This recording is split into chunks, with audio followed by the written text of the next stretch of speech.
Guys, welcome to the J. Scott Outdoors podcast. Before we get going on this episode, I wanted to tell you about a new promotion that I'm doing with GoHunt.com Gear Shop.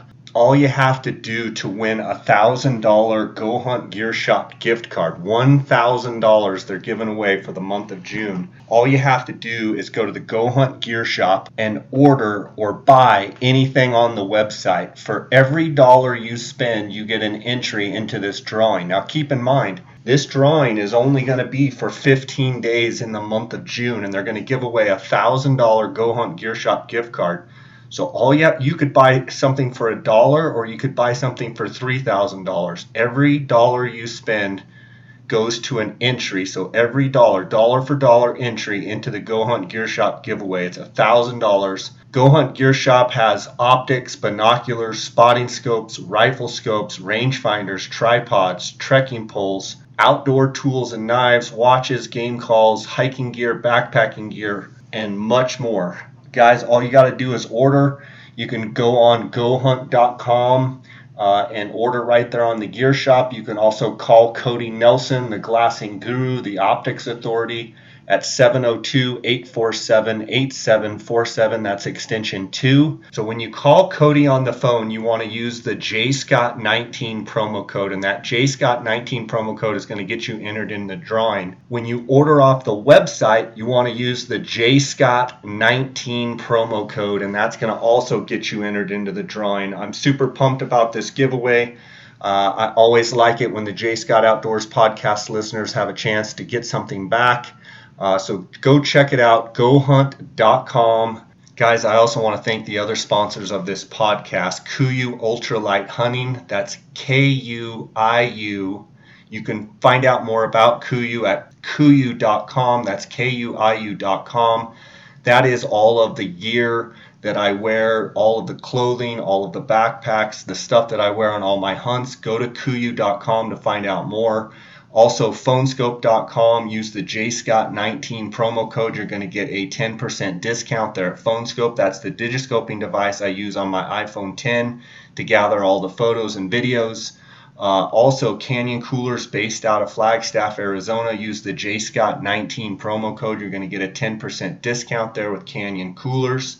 And then last but not least, Onyx Maps. If you use the JScott19 promo code, you're going to get a 20% discount at onxmaps.com. Onyx Maps is something I use every day, whether I'm hunting or fishing, to make sure I'm in the right spot where I know where I stand. Also, I can delineate between public and private property. I can switch from satellite to an aerial imagery to topo, and there's also a hybrid mode. There's also a breadcrumb feature. Measuring tool, Onyx Maps. Go check it out. Use the JScott19 promo code and you're going to save 20% discount. Guys, I want to thank you for supporting this podcast. Now let's get right to the show. Welcome to the J. Scott Outdoors podcast. Today is going to be a fun episode. I'm actually here in the Roaring Fork Valley. I've got Will Cardamone and Trevor Farmen. And I've actually been following Will on Instagram for years. I've been fishing in this valley, fished the Roaring Fork, and been following your stuff and know that you're a great guide here in the Roaring Fork Valley. And it's always been on my radar to get you on a podcast. And so we set this up, and you said my buddy Trevor would be a good one to talk to. And we're going to talk, skiing, we're going to talk hunting, we're going to talk fishing. I'm excited to have you guys on and just see where this thing goes.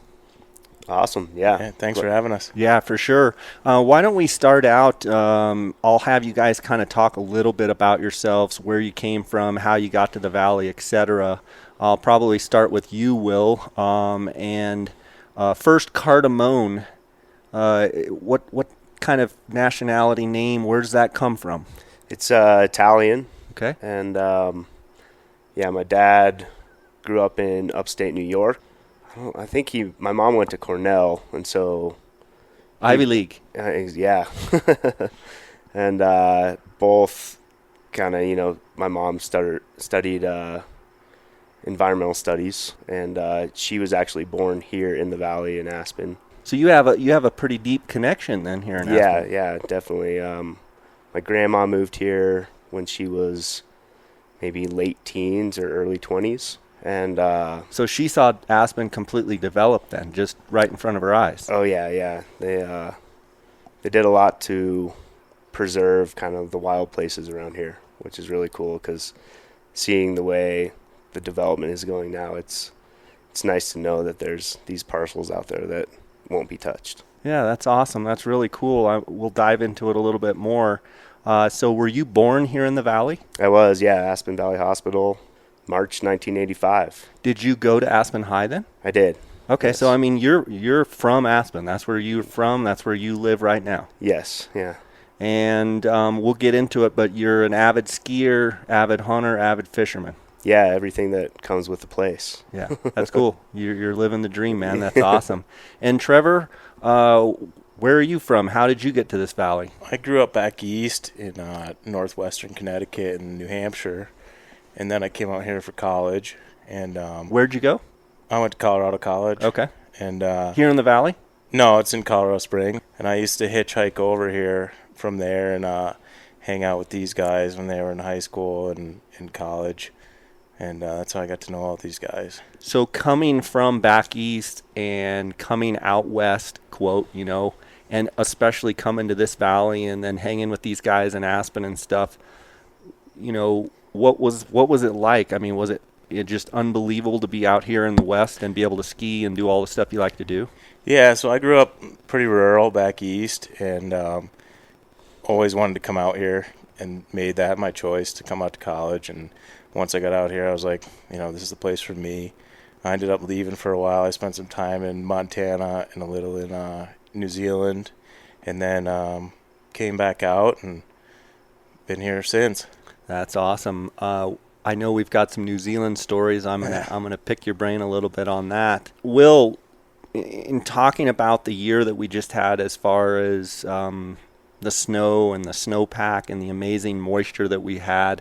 I mean, I've heard people say it's 175% of normal. I've heard people say it's 300. I've heard people say it's 600. I don't know how you can even measure 600% of normal, but what is the real scoop as far as, is it just a little above average Aspen type year, or is it truly a remarkable year as far as snowfall?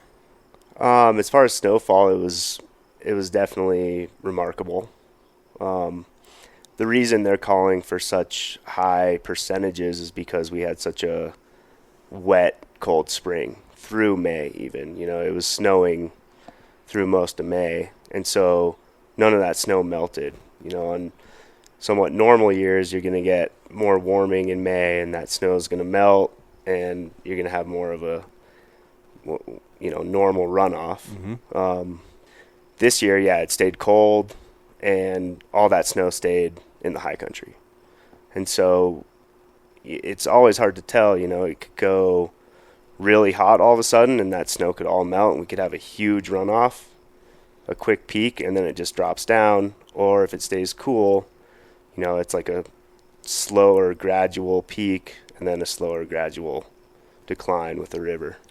So as far as the actual snowfall in, let's say, December, January, February, March. I mean, I know around here March and April are big snow months. What you're saying is, yes, it was a big snowfall year, but since it's been still snowing and still so cold, it's actually the reason you're getting those huge 300% of normal. It's because of normally it's already gotten warm this time of year, snow's already melting. What they're talking about is what's left up there, correct? Exactly, yeah. They're talking about the certain day, and they're basing it off of 20 years, and on that day how much snow is left in the high country. Gotcha. And so they have all these measuring stations, and right now because of that cold spring it's pretty high. So I got here about May 15th, and I mean, I can attest to the fact that, I didn't even hardly start wearing shorts till about a week ago. I mean, it was for an Arizona guy coming here, I mean, it was cold. I mean, it was cold, Yeah. and guys were still up skiing. I just went through Independence Pass a couple days ago, and I mean, there's cars everywhere. People still skiing like crazy up there, up in the high country. Oh yeah, there's a lot of skiing still to be had, and I'm kind of ready for summer though. Yeah.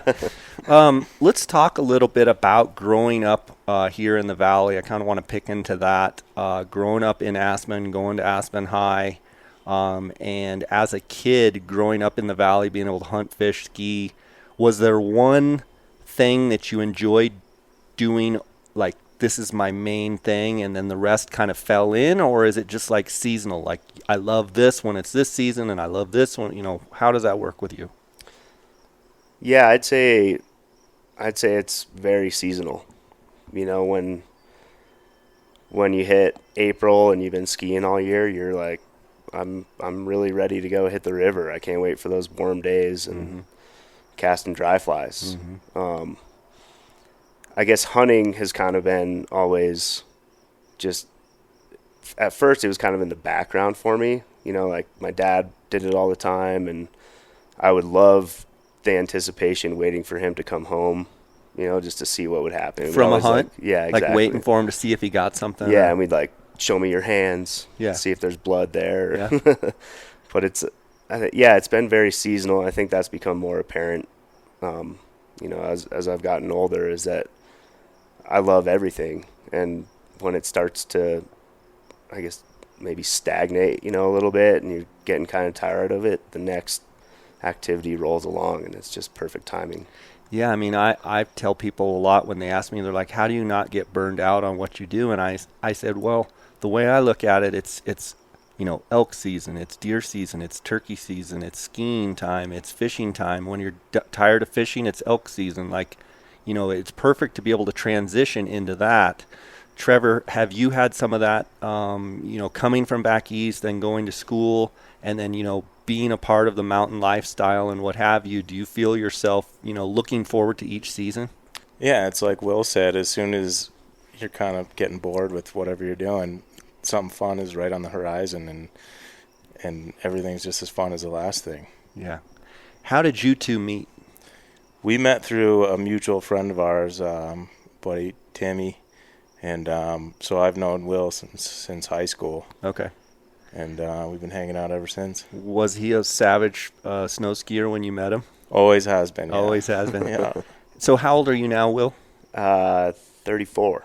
34. Yep. So being 34, have you noticed, are you just as good a skier as you've ever been? Are you better? Are you, is there things that you can't do, or do you feel like you're still, skiing everything you could? I'm definitely smarter. I definitely. So you pick your battles a little bit. Exactly. Yeah, and I spent 10 years as a professional skier and got to travel the world and ski in amazing places, and definitely. It's hard. I don't know. It's hard to say, but I think I would appreciate it more now because I was kind of so in it back then. It was just kind of like what I was doing. But now that I look back on those experiences, I'm very grateful. And I never it was never like a way to make money or. You did it because you loved it. Exactly, and I got to I got these trips paid for, so I was able to see the world through skiing. And it's funny, kind of like at the end of my skiing career, whatever professional skiing career, I started lining up trips more so I could fish during the trip than than awesome. Actual ski. So I'd try to go to these places where I could ski and fish. Growing up in Aspen, I've always wanted to ask guys this question. I mean, when you grow up with the accessibility of the mountain and the great skiing that, Aspen provides, do you think that there's some sense of some kids potentially take it for granted because it's just right there and it's like, so easy? I'm curious your thoughts on that. Yeah, I think you definitely get jaded. That's why it's always important to leave. And then realize what you got. Exactly, and come back. And that's why travel has been so important to me. I grew up with a lot of friends who didn't really even ski here. And to me, I was always kind of flabbergasted by it. But that's just, coming from my point of view. But, I think even now, if I spend too much time here, I'm kind of get jaded and I'm ready to get out and see something new. And that always, bring it back to the seasonal thing, that helps as well, because after amazing season like this, you can, turn the switch when it comes to springtime, and then you're fishing. And Sure. You say you travel all over the world, and you're a professional skier. I'm a recreational skier, way different. I've been skiing since I was 2 years old, but I'm nothing like what you are. I'm. It's like saying you're a golfer, and there's all levels of. Were you into gates? Were you into downhill? Were you adventure? What was your passion? Or moguls? What was your deal? so I grew up ski racing, and so I raced for Aspen Valley Ski Club here, and that kind of built my foundation of skiing. It makes you learn all the just basics, Technical stuff. Yeah, exactly. How to be a good skier. Mm-hmm. Then I think it was maybe my freshman year of high school, I had a ski coach that just was too intense at that point in time. And I was like, this isn't for me. I'm going to quit ski racing and I'm going to go to free skiing. And so my skiing career was basically based off of big mountain skiing. And so I don't know if anybody would know Warren Miller or any of that kind of thing, but just, we would go to Alaska. We'd go to Like all Cordova, Alaska, and some of those places? Yeah, exactly. Haines. And sometimes we'd go fly in with a ski plane, camp out on the glacier, and hike our lines and ski them. Or, I spent time in Japan skiing the deepest powder ever. And so it was basically just, these adventure trips. But that all kind of started with big mountain ski competitions. And so that's a platform where you can kind of gain sponsors. And so if you do well in these big mountain ski competitions, you can, show your results to different companies, and they'll sponsor you and then provide funding for travel and film trips. Is that what you embarked in? You went the sponsor route and got sponsors and all that kind of stuff? Yeah, exactly. Yeah. That's awesome. With that being said, I know, I have sponsors of the podcast, so I know what it's like to deal with sponsors, and most is very good, but there's obviously things that come with that. Was there ever a time when there was things that you were having to do for sponsors that you look back now and you maybe think, I didn't enjoy that, or I wish I would have done this different? I mean, is there anything, or did you have a relatively, easy go with everything? At first, yeah, it was pretty easy because it was just, via email, and they wanted film segments, and you'd get, a budget. So you'd go work with different film companies. But then I think what kind of switched me was the oncoming of social media. And all these companies really wanted you to promote yourself through social media. And I've always been more of like a soft-spoken person, and had a hard time puffing your chest out, doing the check me out, look how rad I am thing through social media. And it's funny because I saw a lot of guys who were really good at it, and they continue to be really good at it. But at the same time, there was some skiers out there that really were not great skiers, but they were really good at social media. Great promoters. Exactly. But there were guys that could ski circles around them. I think that's true in hunting, fishing. You pick it. You pick whatever sport it is. I think there's lots of circumstances where there's guys that are fully sponsored, and you see them here and here, and then there's a guy that maybe doesn't push self-promote, and everybody knows this guy can ski circles around this guy, or whatever it is, hunt circles around this guy, or fish circles around, and it is amazing how people in social media can be bigger than life, and then the reality is there's a million people that are better. Yeah. I mean, it's just kind of a unique situation that we're in, I think, with social media. And I think it's in hunting, it's in fishing, it's in everything. It's the world we live in now. Yeah. Trevor, So you meet Will in high school. You go away for a while. You spend some time in New Zealand. Mm-hmm. What did you do in New Zealand? I worked on a ranch down there. They call it a station, and it was sheep, deer, and cattle. And Which island? I was on the South Island Okay. in Wanaka, Okay. West Wanaka Station. So where is that I've been to New Zealand. Where is it in relation to like Christchurch? It's west of Christchurch. It's like by Queenstown. Okay. And I went down there just to go fishing, to go trout fishing, because they have, the best sight fishing for brown trout. And I was fishing one day, kind of camping on the edge of this guy's ranch. And he came up. Kind of camping or camping on the guy? Camping on the edge of his ranch. Down there, it's a little looser. Different, yeah. Yeah. And he came up to the gate with like a truck full of fence posts, and I was like, "Oh, I'll open the gate for this guy." And he's like, "Do you want to work?" And I had my rod in hand. I was ready to go fishing. I was like, "For what?" And he's like, "Some dirty lamb." And I was like, "Dirty lamb?" And he's like, "Yeah, I'll feed you." And I was like, "Okay." So You're I ended speaking up, my language now. yeah.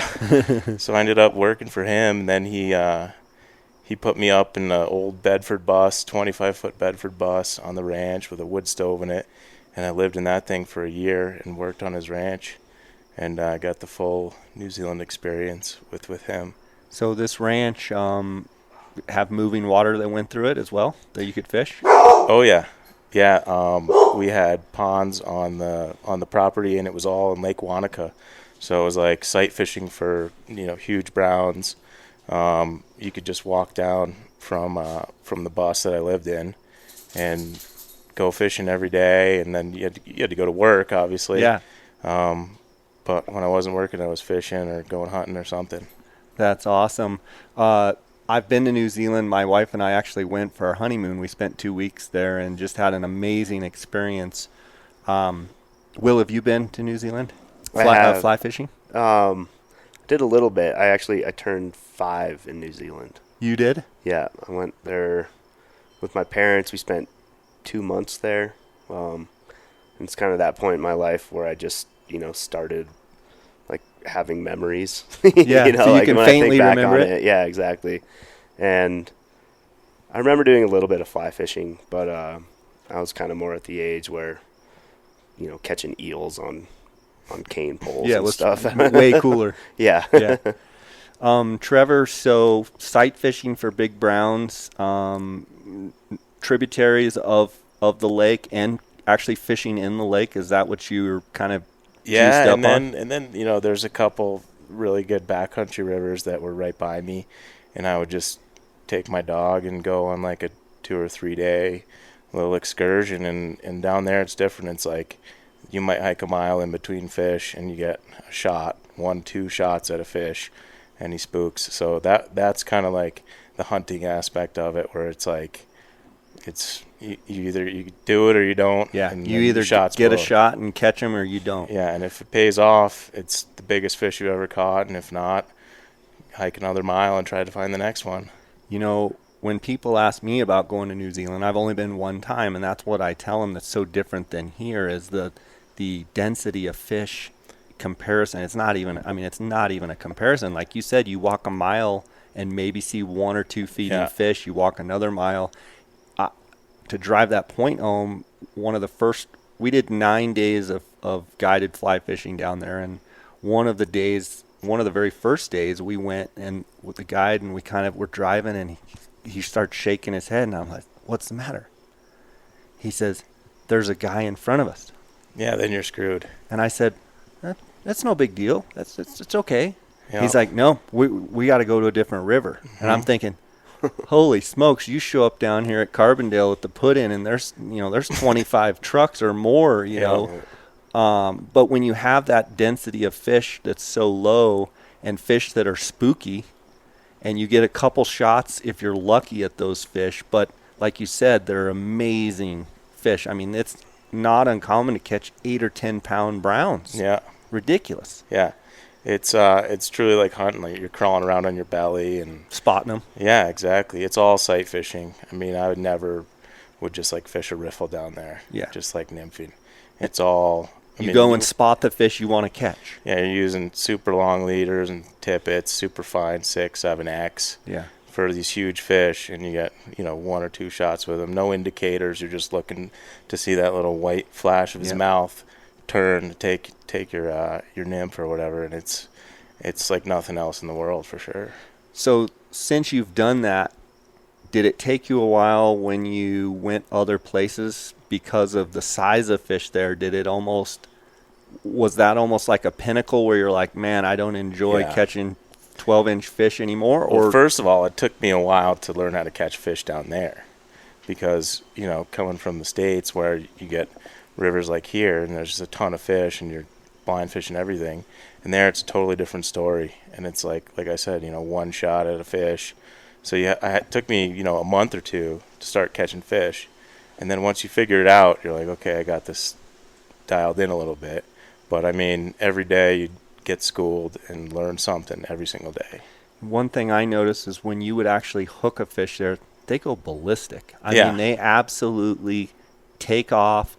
They're jumping. They are absolutely trying to get away from you. Yeah, I've swam like nothing across I've ever rivers seen with my rod above my head to my neck in the water, trying to land something, and you end up a quarter-mile downstream in some pocket, and you can finally land them or something. It's crazy. One thing I picked up, too, is the guides there, New Zealanders don't talk inches. They don't say, oh, I caught a 20. It's pounds. It's pounds. Yeah. They have the nets with the scales on them. I'm like, what are you doing? He's like, oh, it's about a 6-pounder. I'm like, that's the biggest fish I've ever seen. You tell somebody down there you caught a 20-incher, and they're like, what? It doesn't mean anything. Doesn't make any sense. Guys, you guys like to archery elk hunt together, and you do a fair amount of fishing together. Will, you guide for one of the shops here in town, Taylor Creek Fly Shop in Basalt. Talk a little bit about when you started for them, how long you've been with them, and you know, kind of how your guiding goes in the summer. I guess I first started guiding about 12 or 13 years ago in the valley. I started with the outfit up in Aspen Flyfishing, and great guy Chris Lemons runs it. He kind of just, you know, let me in as a youngster and showed me the ropes. You'd have been what, like 20? Yeah, 22 maybe. Okay. And then just, you know, ended up throughout the years kind of working for a bunch of different outfitters in the valley. Landed at Taylor Creek, and they just have, you know, such awesome return clientele. Very consistent work through the summer, so I don't have to really worry about, you know, keeping in contact with clients. You just know you're going to be booked. Yeah, I'm going to be booked. And what rivers? Talk about the valley a little bit for people that maybe aren't familiar with the Roaring Fork Valley. Talk about kind of the waters, the different rivers, and what have you fishing around here. So we have, within, I'd say, 30 to 40 minutes of the shop, we have 4 different rivers that we fish. The Frying Pan, really well-known tailwater. The Roaring Fork, Freestone, beautiful river. We fish the Colorado down by Glenwood. And then we fish the Crystal as well. The Frying Pan it's a very technical river.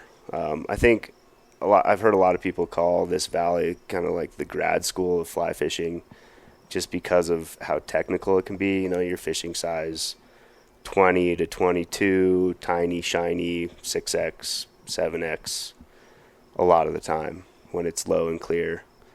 Especially on the Frying Pan. The Frying Pan is definitely kind of our go-to wade river, especially with, you know, clientele that might not have the mobility that other people have. You know, it's really easy access. Lots of fish per mile, too. Lots of fish. Yeah.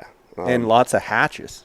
Lots of hatches. Less now than before. I think it might be coming back in a little bit, but there was a few winters where they kept the river so low that we got a lot of anchor ice, which is the ice that builds up from the bottom. Okay. And it killed a lot of the larvae. Okay.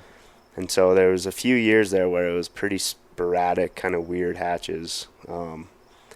But over the last, I don't know, maybe 2 years, those hatches have kind of started to come back. And especially this year with the amount of snow that we had, we're going to be able to push a lot of water through there and should help with the health of the river. I noticed right now, I think the level's at 450, and they might have kicked it up to 500 or 600 for a day or two, but it's high. Mm-hmm. And that flush, what do you feel like as far as the health of the river, that flush does for the river? It's really important. Yeah, definitely very important. There's this moss up there that grows called Didamo, and it's kind of like, it looks like snot. It's like this white, weird stuff. And without that flush in the spring, like last year, we had one of the worst snow years I've seen, and that Didamo started really early. And by the end of the summer, it was, every other cast, you're like pulling in these size 20 flies and picking this moss off of it, and just makes it very tedious. But with that flush, it really cleans the river out, allows the rocks to become, bare again, and those bugs to really thrive. And then it takes a lot longer for that invasive stuff to grow back. So the high water and flushing, it's good for it, washing the river out. So the frying pan, it's about a 14-mile stretch from the confluence of Roaring Fork up to the dam, roughly. Yeah, And about it's 12, it's 15, got yeah. fish from top to bottom. I mean, everybody's heard of the upper flats and the toilet bowl and all the stuff right below, but there's some amazing parts of the river as well that are, you guys know about, but it seems like it doesn't get talked about as much. Yeah, you fish that upper 3 miles a lot,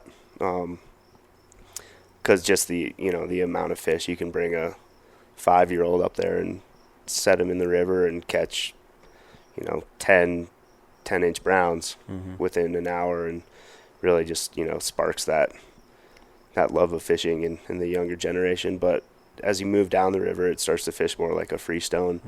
You get more of those, especially like the lower 2 miles before it hits the Roaring Fork. You're going to get good hopper fishing.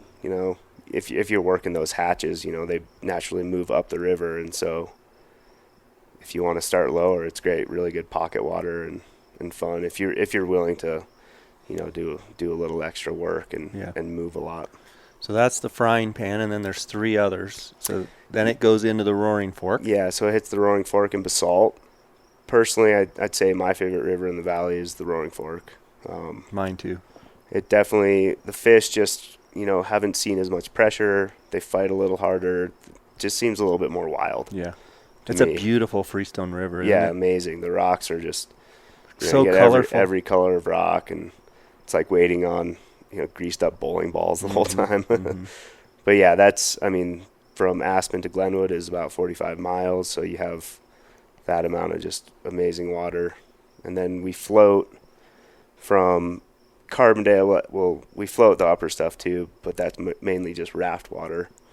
We float from Carbondale down in drift boats, and just really kind of like high-paced fun fishing, where if there's a good hatch going on or whatnot, you're just hitting little pockets and just really working it hard. Then you get down to the Colorado. Colorado is an amazing fishery. When it's in, it blows out a lot more than the Fork or the Pan, obviously. But Colorado, just a bigger river, bigger fish, and Great fall streamer fishing. oh yeah, amazing. The thing that's interesting about the Colorado, you mentioned 45 miles from Aspen down to, on the Roaring Fork, down to Glenwood. But then you add in the Colorado, basically from Glenwood down, but you still have fishing above, up to Bear Ranch, some of that stuff. Yep. But, you've got another, 30, 40 miles all the way down past Rifle. Yeah. There's 80-some miles right there of pretty amazing fishing. Really good fishing, yeah. And then, if you're a carp junkie too, a lot of these guys are getting into that carp fishing. Whitefish. You can get down there and, in midsummer when it's hot out, you pull into these old oxbow lakes and try to catch some carp, and you can, hit trout and carp in the same day. That's pretty sweet. And then the Crystal is one that, from my perspective, you don't hear a lot about the Crystal. What's your thoughts? I've only recently started fishing the Crystal. I think I fished it up high when I was young because I basically like my introduction to fly fishing was high lakes and high creeks. You know, we used to go chase brookies and go chase cutthroats in the high lakes. But the places where I guide on the Crystal, you know, it's more of like we catch a lot of whitefish.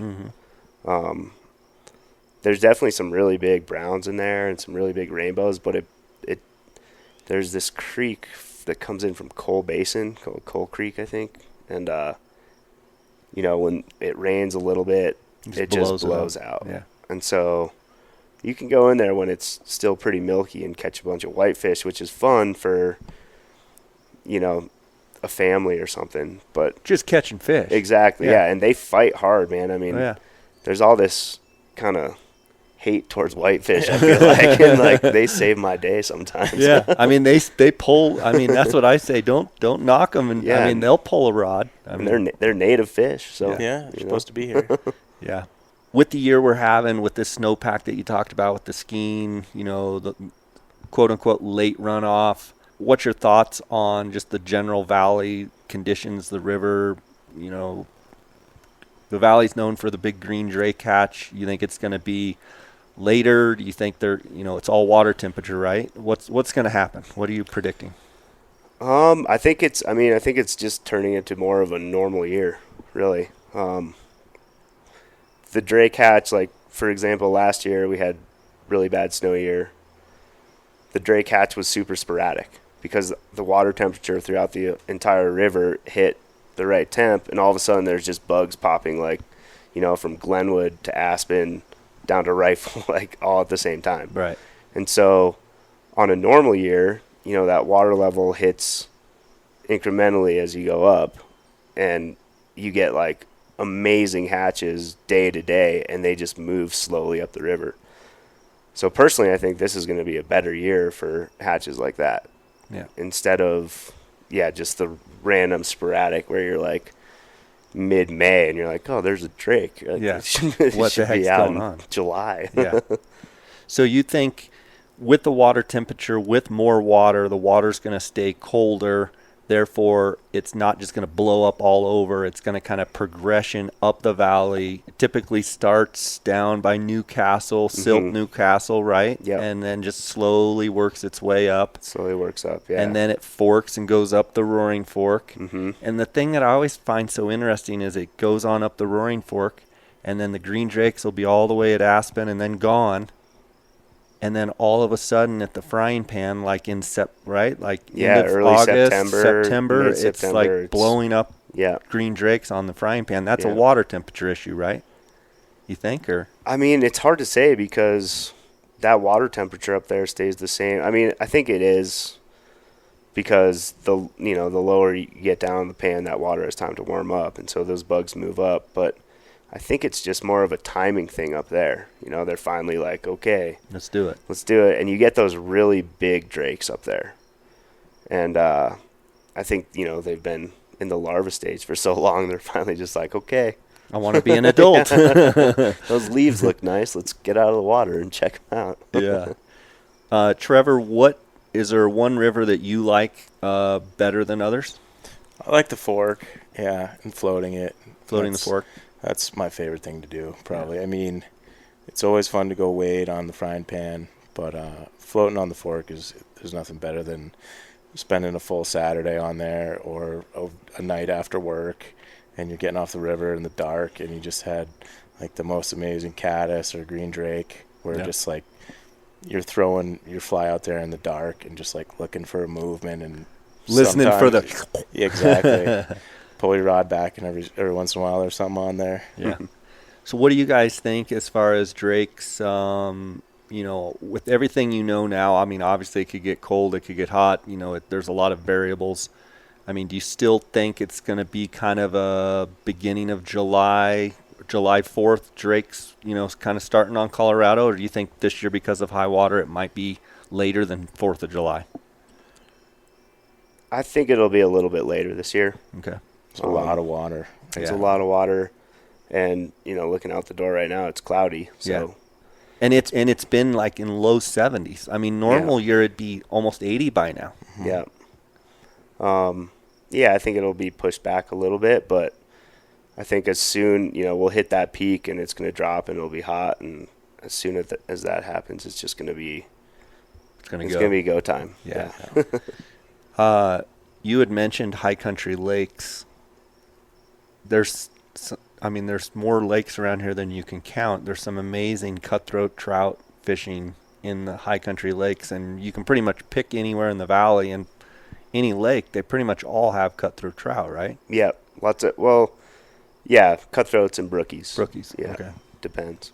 But a And lot of them have cutthroats. A Yeah. lot of them are still snowed in, right? I mean, Oh yeah, they're probably iced over still, and Yeah. it's going to be a late high lake season. Trevor, you had mentioned before we went on the podcast, we talked on the podcast about you spending time in New Zealand. Yep. But you mentioned a story about what you did with the red deer. Yeah, the red stag. So we had quite a few of them on our ranch, and we would just kind of let them go wild, and you would muster them in with a helicopter. So kind of hedge them and Yeah. I mean, they're so fast that you can't really use dogs, and they could hurt a dog if a dog got too close. So you're on like a dirt bike with some dogs and a helicopter, and you'd bring them all down into the pens, and then the vet would come in, and he'd have this long pole with a tranq dart on it, and he would give them a jab in the neck, and they'd get kind of loopy and kind of get down on there, lie down, and then he'd come in and sedate them, and you'd go in there with a tourniquet while they're in velvet and tie that tourniquet around the base of their antlers and take a hacksaw and cut off their antlers. right at the base. Right at the base, and it doesn't hurt the deer or anything. And then that goes straight into the freezer, and then it gets shipped over to China as an aphrodisiac for like $80 a kilo is what it was when I was there. So Unreal. it was like velvet gold. Sounds like a Western deal or Yeah. just a rodeo. It's a different kind of country down there. People are a different breed of people for sure. Yeah, now, correct me if I'm wrong, but a lot of the ranches and concessions or what have you down there, because the government, I believe, doesn't want red stags and chamois and tar and some of that stuff, I think they got to where they were fencing a lot of the properties. Yeah. And most places in New Zealand are fenced because they're trying to at least keep those animals from just getting shot, right? Well, yeah, and every mammal, the only native mammals to New Zealand are bats and seals. So every type of game animal or anything like that is an introduced animal. So it's a constant struggle for them to try to manage those population sizes. And I mean, yeah, you can go into areas where there's moose in there, there's red stag, there's hogs. Really? There's all kinds of stuff. I remember when I was there, they had big signs up that they were poisoning possums, I think. Yeah, 'Cause we used to shoot a lot of them on the ranch, and you could get money for their pelts, and they'll mix in possum fur with merino wool, and it makes like the best socks, the best sweaters. I would say go get yourself a merino possum pair of socks. It's pretty nice. to have So on your feet. possums must have come over on ships, and Yep. then they just Yeah, went they were crazy. introduced. It's all like that kind of stuff where they brought in the possums to take care of something, and then they ended up eating all the native bird eggs, and then it became a huge problem. Same thing with rabbits; those were introduced. We used to go out at night and just drive around in a pickup truck, and like the farmer would give you like $5 for every rabbit you shot or something like that. And these were my younger days. Yeah. You guys both like to hunt. Talk about kind of your love for hunting and what you guys, each one of you, what your passion is for hunting as far as what animal, what season, what is your favorite if you had to pick one? I'm an archery elk guy. Love to hear him bugle. Yeah. It's the There's best. nothing like having a bull screaming at you from 30 yards away. My dad was a big mule deer hunter growing up, and he'd always come home with these big bucks. And I think the only bull he shot when I was little might have been like a little raghorn 4 or something. And so I was always into hunting since I, turned 12 and was able to go big game hunting. And then I had a couple buddies that really, I think it was probably when I got into college, that just kind of showed me archery elk hunting and what that was all about, and just how exciting it was during September. And especially, I mean, I think the biggest part is being in the mountains in September. Is Especially around here. In Colorado, it's the most beautiful time of year, and I try to spend as many days as possible during that 30-day season out in the woods, sleeping under the stars. And yeah, so I've definitely become an elk junkie. You know, I'll draw mule deer archery tags, and I'll be like, oh, well, I got the tag in my pocket. If I, see one and have a go at it, I'll go do it. But I always put all my effort into the elk and totally forget about that deer tag.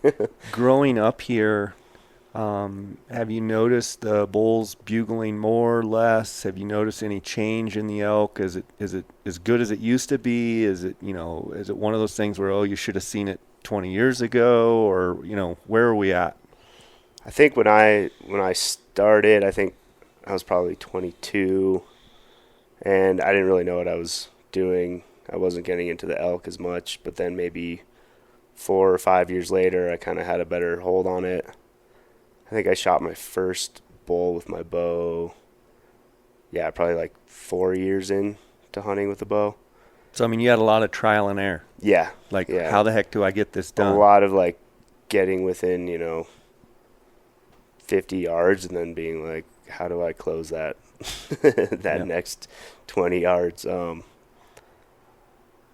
I'd say once I kind of got the idea of how to call and, how to be in the right place at the right time, it was amazing. I had multiple encounters with bulls that were, screaming at me from 5 yards away and just didn't know how to get a shot off.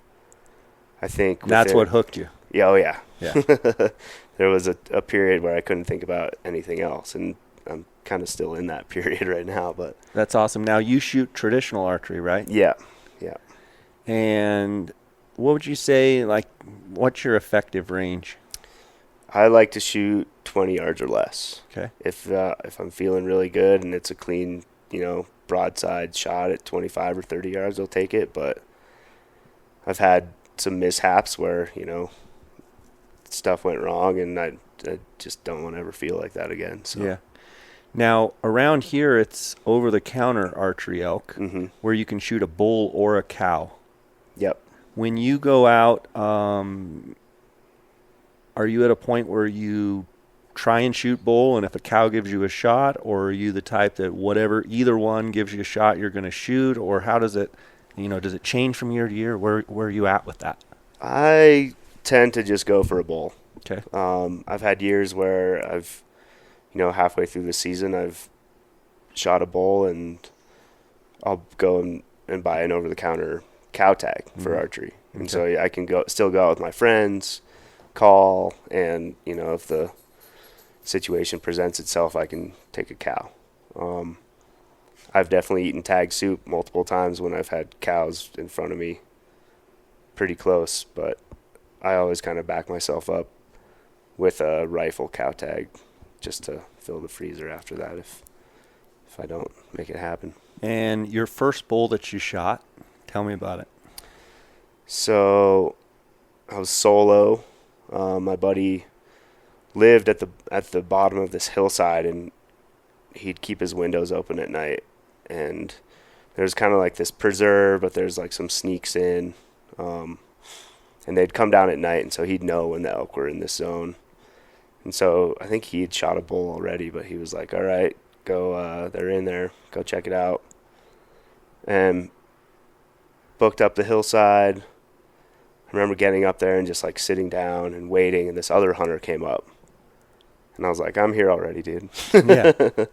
And got up into this aspen bench, called, and this bull was good, definitely going off right on the hillside above me. And it was funny because there's this group of hunters in the valley that set up all these tree stands, just permanent tree stands. Just leave them. Yeah, just 2x4s and whatnot. And I'm standing under this tree stand, and the bull comes in just right around this tree, and he tucked his head like around, but I didn't know at the time, but I thought he was fully broadside. Took the shot. Turned out he was quartering towards me a little bit. Spent the whole night just like hands and knees looking for blood. Couldn't figure it out. Was like fully heartbroken.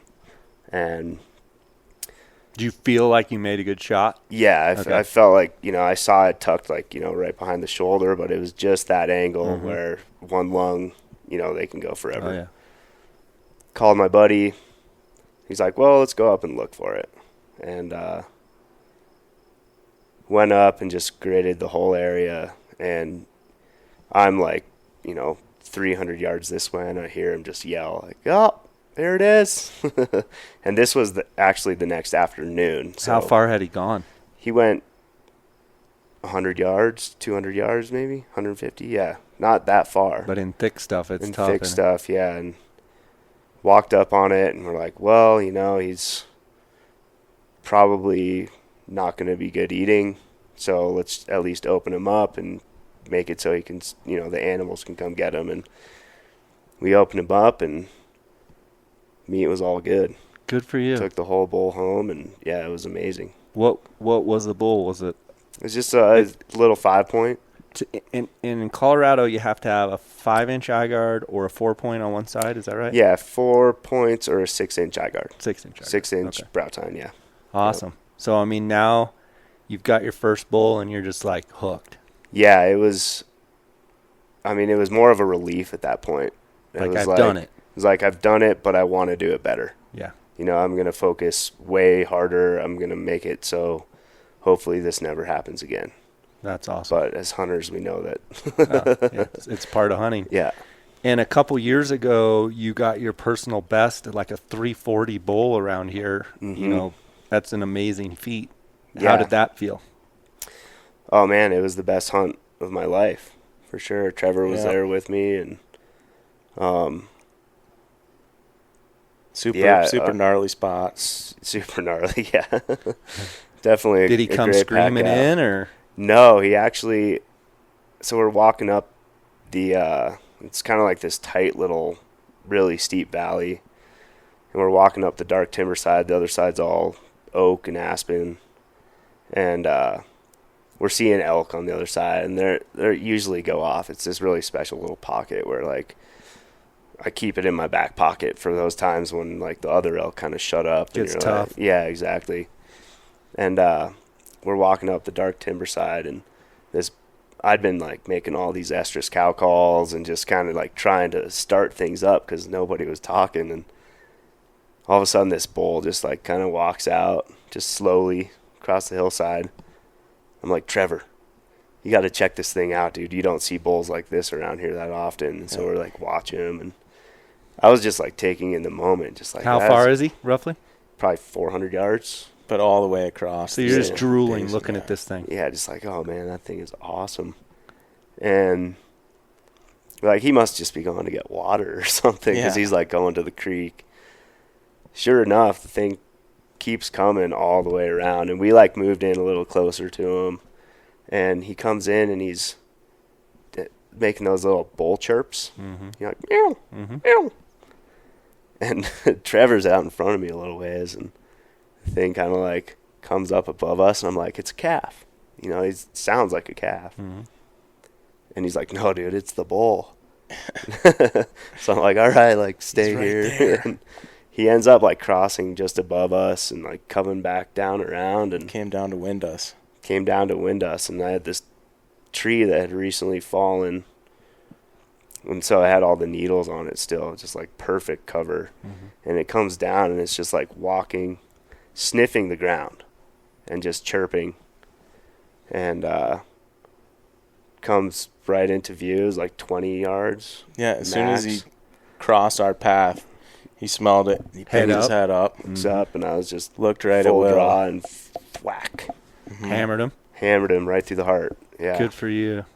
So you got to see the whole thing, Trevor? I got it all on an iPhone video. So That's awesome. it's pretty So you cool. guys are super stoked. Yeah, not like I've had experiences where, I've lunged one and, tracked it too early. And so we waited, I think, 2.5 Yeah. 3 hours. I knew, we reviewed the video and we knew where he good went. Shot and came back and he was piled up like 100 yards away. Mm-hmm. That's awesome. That's awesome. What about your your favorite hunt? Is it archery elk too? Yeah, for sure. And where are you in your progression of your archery elk hunting? You hunt with a compound, right? Yep. Okay. Where are you in your story of archery elk hunting? Will's kind of taught me all that I know because I got back here kind of late, and I grew up back east, shooting whitetails and stuff. But like we said, got hooked right away. Spent a lot of nights by myself, just kind of learning, looking for elk, getting skunked, getting in range or something, seeing something, hearing something, and then had a hunt with Will where really similar kind of situation, same kind of spot. And he was calling for me, and he came in. I'd kind of set up wrong, the wrong triangle, and he knew something was off, and he booked, but didn't see me. And then we kind of met up again, regrouped, came up with a different game plan, and then the second time in, he was still interested. He came back, and it was perfect. He was like 10 yards. Smoked him? Yep, smoked him right through the heart, and it was like right by where Will shot his bull. That's like cool. Probably like a couple hundred yards. It died within 50 yards of where my bull died. Well, that's awesome. Around here, when is the best bugling, would you say? Like if you had to pick a 4 or 5 day window every year, when is that the best? I feel like it depends on where you are too. Say like the 20th through the 25th. Yeah. So pretty late in the season. Yeah. Yeah. There's like two pockets of it. There's like like they go off pretty good, like maybe like the 10th, or like maybe even a little bit earlier than that.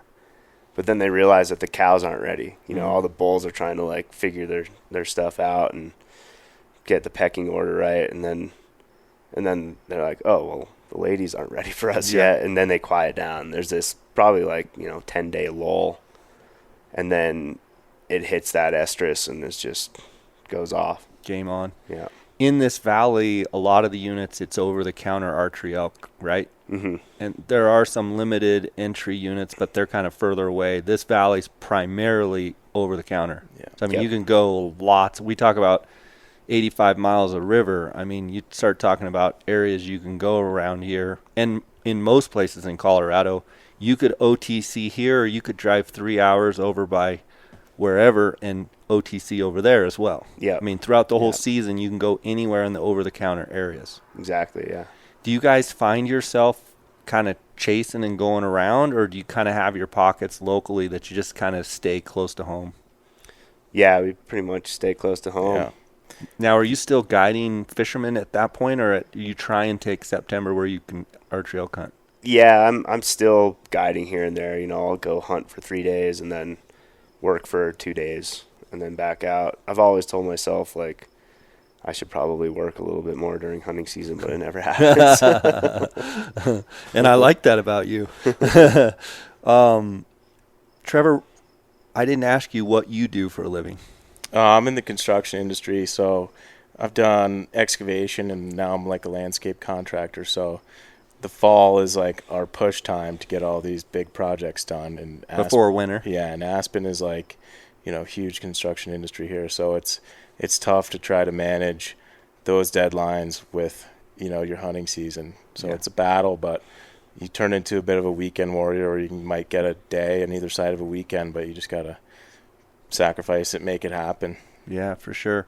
Will, I'm looking over here. You brought a big, giant mule deer that you had shot. Tell me about that thing. It's let me describe it to the listeners. It's a big, boxy frame buck, real chocolate antlered, got extra points, just a whopper buck.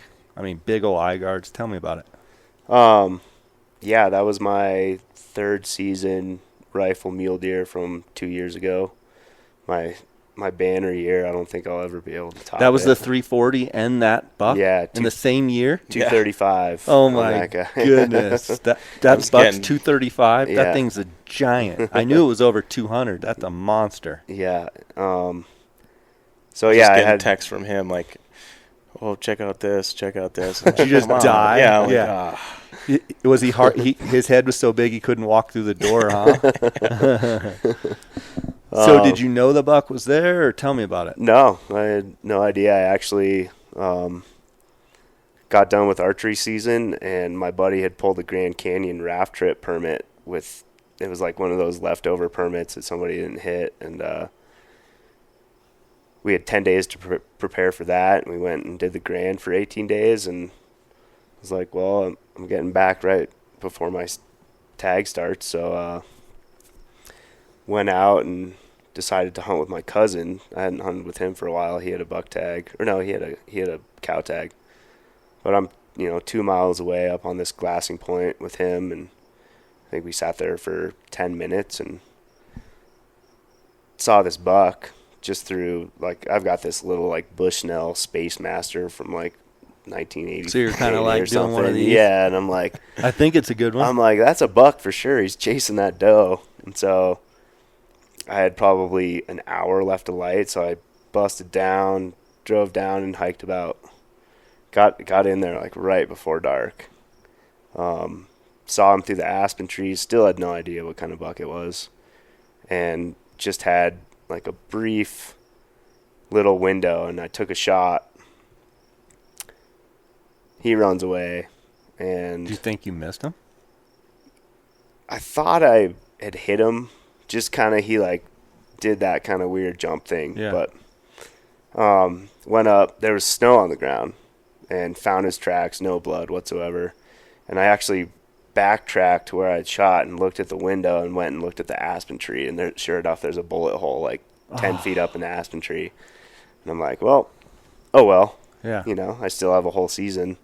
And the next day I was like, well, maybe there's so many deer tracks in this area. And so the rut was definitely just getting going, and went back and hiked up the same place. Instead, I came in a little bit higher, and yeah, he was like another ridge up, and still on just that one doe. And still in some thick stuff. I saw tines. I was like, yeah, that's a buck. Better, it's at least a 4-point, so I'm going to do this, and took the shot and walked up on it and was just like, I was like, man, those are some weird sticks he's lying in, and walked up on that thing. And I actually, like, I've been such an elk freak for so long that it wasn't until, like, I showed other people the photo that they're like, dude, you need to go get that thing looked at, because it's a monster. It's a monster. And sure enough, yeah, like, I got my cousin lives in Steamboat, and I was over there during the winter for a ski comp with the kids that I coach, and I went and ate dinner with him, and he's a big elk hunter, and he's done some work with like Steven Ranella and those guys with Meat Eater, and he had this picture that a buddy of mine had taken with the buck that I didn't even have this picture, and he's like, yeah, I got this sent to me, like, totally It's your buck? roundabout. Yeah, it's me holding my buck, but I hadn't even seen the picture yet. And so it went through the rounds. airwaves, yeah. And a monster. Yeah. I mean, you'll probably go your whole life and never even see a buck that big. I Yeah. mean, all of us will. That thing's a giant. Did it spark? So being a mule or a elk nut, did it in any way spark like, oh man, did it spark a mule deer passion at all, you think? Yeah, for sure. All of a sudden, I mean, I'd always loved mule deer, and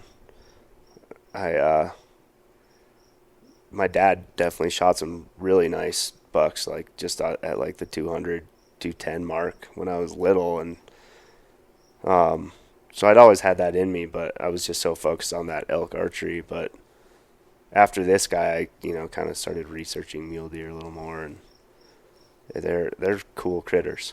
That's cool. And Really you guys drew some tags this year, third Yep. season, so you get a Yep. chance, a little redemption to go see if you can find another big one, huh? Yeah. So will you, going into the hunt, I mean, it's a third season tag, where are you at in your mule deer hunting as far as shooting a big one like that? I mean, are you going to be selective, or are you just going to go buck hunting and shoot a buck, or, you know, you going to look for something specific, you know, wide, big, tall, you know, whatever, or what's your thoughts? I mean, anything that has, you know, 4 points on each side and Yeah. Solid buck. yeah, decent buck. Yeah. You know, Who's shooting first? I don't know. We got to see. I think Trevor is. Draws on the Depends day. on who goes. Yeah. I'd say if he shot that buck, you're always shooting Yeah, first. probably, right? Yeah. Can I quote you on that? Yeah, exactly. Yeah. So you guys have mule deer tags. What about spring turkey hunting? You guys do much of the spring turkey hunts? You get into that at all? Yeah. Yeah. It's a fun time. There's quite a few turkey around here. Yeah. Everything in this valley is draw pretty Yeah. much. So usually, if you don't draw anything, you got to get out of here Travel. a little bit. Yeah. But I mean, it's nothing super far, and it's always fun to just go camp out. And, Yeah. you know, you've been skiing and working all winter and kind of missing hunting. And like we said, right when that season changes and you're kind of ready to switch gears, it's a great way. You guys shed hunters too? Yeah. Yeah.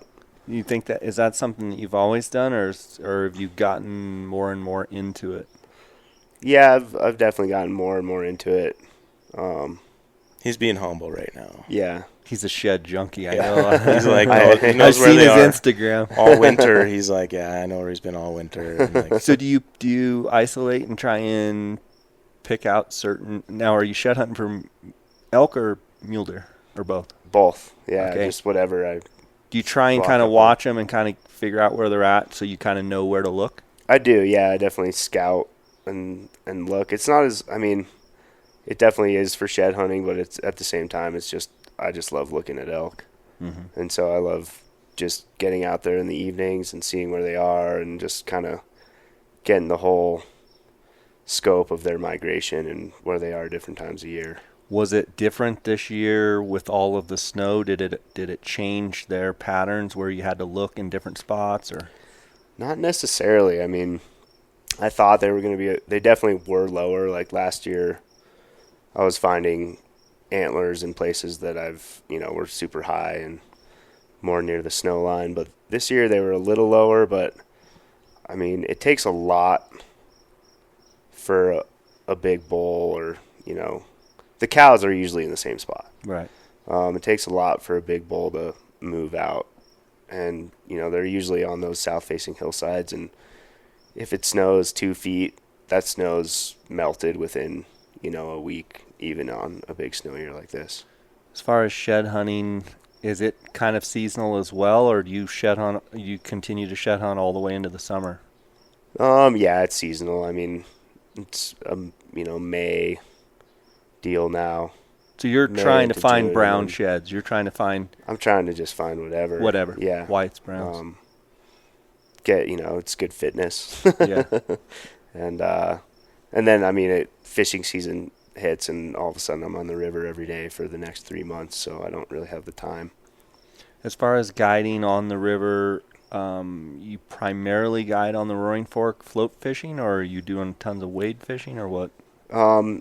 Yeah, so this will be my third season as a float guide. I started out doing wade trips for the first 10, 12 years, and I finally decided to buy a drift boat and got all my certifications, and I'm glad I did. It's a real fun way to fish, and just, if the fishing's bad, at least you're floating down a river. Yeah. You get to look at the wildlife. And It's hard to kind of go on yeah. wade trips where you're standing in the same hole and the fishing isn't very good. yeah, especially when you have a boring client and you can't learn of anything else to talk about. And he's casting up in the trees every Yeah. time. stop backcasting. That's when you just put on like the no hook fly. And 3X. yeah, I wonder why I'm not catching anything. just set it harder, dude. So I'm going to put you guys on the spot. Favorite fly to fish on the Roaring Fork?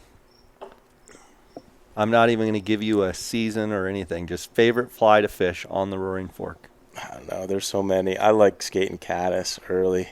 That's what I was gonna say. It's pretty fun. Caddis stimulator. Yeah. Just skate it, and they hit it like Slam it's 'em. a streamer. And it's usually like when you're coming out of winter and nothing's been hitting on top, and you kind of start getting that bug again. Do you, and speaking about skating caddis, are you talking the Mother's Day caddis, the spring caddis, or are you talking about summertime caddis? Yeah, more summertime. I mean, you can do it the same during the Mother's Day hatch, but those bigger caddis that really kind of skate come out later in the summer. And Typically going with a tan caddis or green, or what kind of color are you going with? it doesn't really matter when you're skating it. Yeah. Just a stimmy with Yeah. something smaller behind it, an elk hair or something. Yeah, just So like, peacock caddis. Yeah, that's a good Yeah, one. The that's a little good one. peacock. yeah, body. floating, cast down, letting it dead drift, but then just kind of lifting the rod tip and giving it a little jitter. You just make sure it's juiced up real good with a float on it, just so it has plenty of buoyancy. And then, you just kind of jitter it along. And, I mean, if you watch caddis, you can see them. They just kind of bounce along the surface of the river when they're dropping down and laying their eggs. Yeah, we're soaking them like every 3 or 4 casts. You're re-soaking them. Are you using dry shake too, or just Yeah, soaking? the liquid stuff is Yeah, what is that? like the secret. The Flyagra. Yeah, it's the secret. I hear some guys dip them in lighter fluid. Yeah, like kerosene Yeah. works well. There's a bunch of stuff out there these days. Definitely don't drink it. Yeah. It's expensive. What about Yeah. streamer fishing in the valley? If you had to pick a color, what color would you fish? I've had a lot of success with white. I was going to say green or black. Do you notice white on sunny days or Yeah, white on cloudy, or what? I think you go darker on a cloudy day and light on a sunny day. Yeah. I've got this. It's just this little articulated. It's like a double woolly bugger in white with some flash on it. That just sparkle. and you kind of fish it the same way that you fish a caddis when you're skating it, just like that, jitter, and then strip, and Yeah, it's just hit the bank. it's just like the fish 3 or look 4 at strips. it, and you can tell they're just like, They I have should nothing probably to do bite but that." hit it. Yeah. Can't resist. They know they're supposed to eat it. Yeah. Streamer fishing, one of the things I like about it is it's real active, and you usually see the fish take, especially if you're using a white streamer where you can see it. I like fishing white. But I like catching browns too. I love watching them come off the bank. It seems like, I don't know about you guys, but most of the streamer action is like within 6-8 feet of the bank. Yeah. Oh, yeah. Yeah, especially on the fork here. Yeah. Yeah.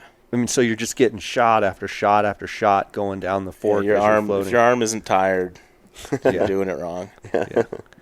What about on the pan? If you had to pick a favorite fly, what would you say is just the, go-to? I mean, the go-to is size 20 pheasant tail. Black or regular? Regular, if it's not working, you take a Sharpie and make it black. Yeah. You hear that a lot. The frying pan obviously is known for big green drake hatches, but it also has pretty amazing PMD hatches, right? I think that's probably the most prolific hatch on that river right now. Yeah. And the Roaring Fork obviously is known for mega caddis hatches, Yeah. green drake hatches, and then we get the PMDs as well on the fork, which is fun. Yeah. But the water, it seems a little bit more choppy, especially the higher up you go. So you got to be pretty precise in your casts and stuff. And plus those PMDs, they're pretty dainty little flies. So it gets a little finicky, wouldn't you agree? Yeah. Yeah, with those smaller PMDs, you're looking more for like the little pockets and when those bugs are actually hatching. But, a big caddis you can throw out into the middle, into the chop, and you get a fish come up from the bottom. And, yeah, definitely nail it. I've caught them on weird, like just red hackle on a hook too, like weird stuff like that. Yeah. On a year like this with big water, the fork's going to fish a lot later. I mean, it'll float a lot later in the year. Would you agree? Oh, yeah. Yeah. And there's times when, like last year, the snow was so bad that, like literally, like the 15th of July, I mean, floating was I mean, the water temps were high. Normally in this valley, we don't get like stop fishing midday, but I remember last year there was a lot of, no more fishing afternoon. And Yep. this year it might not ever happen, right? Water temperature? No, this year it should be good to go. Yeah, we were calling last year the bummer summer of 2018 because low water, and then we had that fire in basalt that just kind of really put a damper on the whole situation. But yeah, we were stopping all fishing from Carbondale down at 2. Yeah. Flies out. Which is great for the fish because, yeah, really good. Yeah. I think it's once that water hits 70, it just takes so much more time for those fish to revive, and if you don't really spend time with them. And the big problem that we were seeing was that drake hatch, on the Roaring Fork, it's an evening hatch, and you're basically fishing into the dark, and that's when the water temperature was actually the highest. Right. And so, you're fighting fish in the dark, and you might just, be hasty with your release, and we were seeing a lot of fish kill like the next day after that. And so it was cool to see the community kind of come together and actually really like focus on the health of the river and follow the and kind of guidelines. Police and kind of see the community kind of police it, where I think there was some people that probably didn't know. I mean, honestly didn't. Yeah. There was some that probably abused it, but I saw people like, hey, we're not fishing after 2. What? Yeah. And telling them, and then they're like, oh, okay, cool, I didn't know. Exactly, yeah, let them know what's going on. And, people were pretty receptive to that situation. Right on. So we're sitting at June 13th. What do you think as far as floating the fork and kind of start fishing? I mean, do you think it's going to be a full month from now, or you think around 4th of July we'll be able to start nymphing and streamers and some of that? Yeah, I think the peak should be right around the end of June. And then, once it hits that peak and drops down, the water's going to start clearing up every day. Yeah. And I mean, once that water clears up, we're floating and waiting the fork, and it's going to be, I think it's going to be a great summer after we hit that peak. And right now, just get the kayak out and go whitewater rafting or something. You guys do quite a bit of that? A little. We used to a lot more, but it's too scary now. Man, I'm sure you've done Slaughterhouse Falls in your sleep, right? One of my first summer jobs here was a safety kayaker for Blazing Adventures. Okay. And so I'd just follow all the rafters down, and when rafts flip, I was basically a swim coach, like a glorified swim coach, like swim that way. But yeah, I definitely had to pull a few people out of the river. I like to go and just sit there and watch them come down right there and come off that little drop and watch people bounce out of the boat. Yeah. So you were the guy that was like, all right, get back in. Get back in. Definitely a lot of... Grab the tail of my kayak. Yeah, don't the grab tail. the nose. They try to grab the side and like flip you. And I'd tell them. You got to punch them, don't you? Because you don't want to go over. The safety speech was like, if you put your hands on the side of my boat, I'm going to knuckle you. Yeah. And I definitely would cross-check people in the helmet. Did you play hockey too? A little bit, yeah. That's where the cross-checking comes in. Yeah, Trevor's definitely more of a hockey player than I am, but... Coming from back east, I mean, hockey's big here, but, I mean, coming from back east, it's huge there. Yeah, and I went to Colorado College. I played hockey there. Okay. On the club team. When I was there, we made it to the Frozen Four one year, and it was real big. But, hockey's alive and well in this valley as well. A lot of men's league and stuff. For sure. That's awesome. Well, guys, it's been awesome having you on the podcast. I really appreciate you guys taking your time to share some of the stuff about the valley and share some of your own lives and what you guys got going. Look forward to having you guys on again. And nice to meet new friends in the valley. I've been following Will for years and just thought it'd be a great thing to get some locals on and talk a little bit about the valley. So just want to thank you for your time. Yeah, thanks, Jay. Yeah, thank you. Let's go fishing. Yeah, let's do it for sure. Exactly, and looking over there at that buck, good luck on your archery elk hunts and your mule deer hunts coming up. I look forward to watching your success, and it's cool. It's good to meet new guys in the valley for sure. Yeah, definitely. Right.